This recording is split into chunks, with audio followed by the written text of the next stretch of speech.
Claro, em verdade, a maneira de vista de reunião general, quando você tem basado no tópico 12% de médico toca justamente o empregado público, você tem que estar criminoso. Mas vai back hora de história. Então, Kiko, baiano de história, mas vista também, é mita mais sabico a era, alertar. Pero me está indagando que tu vai e trabalhando na bem-estar, não somente do setor público, me está trabalhando no setor do qual nós chamamos país corsou. Por o conhecimento, nós temos sabedoria de nosso Criador. Nós temos conhecimento de estudo que nós temos e o conhecimento que nós temos, temos que pôr em prática. Então, lei, a base de lei, então, os vivos, então, esse aí também fortalece. Então, a base desse aí me diz, não é o que está passando, que esses dois e-mails, juridicamente, uma das coisas que original. Deus, macana de para trás, esses dois e-mails que está dentro dos trop.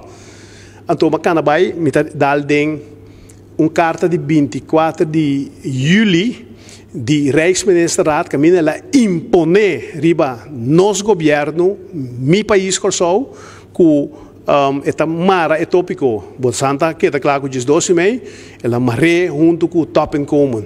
Nós não PDP, pero ela marre como se fosse de uma autoridade paciente. Mas se vai hoje de uma coisa original.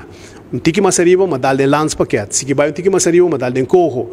Se vai mais arriba, segundo verdrag of uitspraak na de Corte Internacional, esta coisa que klop of CF não.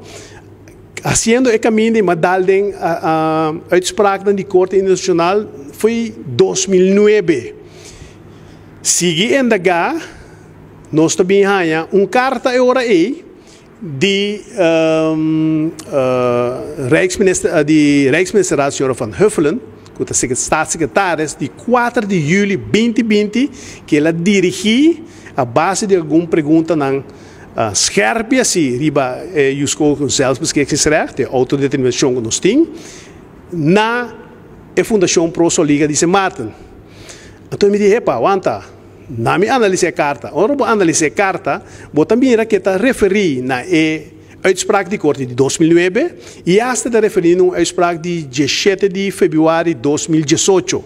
A caminho da Corte está determinar que precisa para a decisão político, econômico, social, cultural que está tomar do nosso povo, não tem o tomar do nosso povo, mas of seu representante não que legitimamente nos escolhe. Não de nenhum outro ende. Que tal decisão está tomar também de plena liberdade, sem nenhuma pressão of enmenging já foi.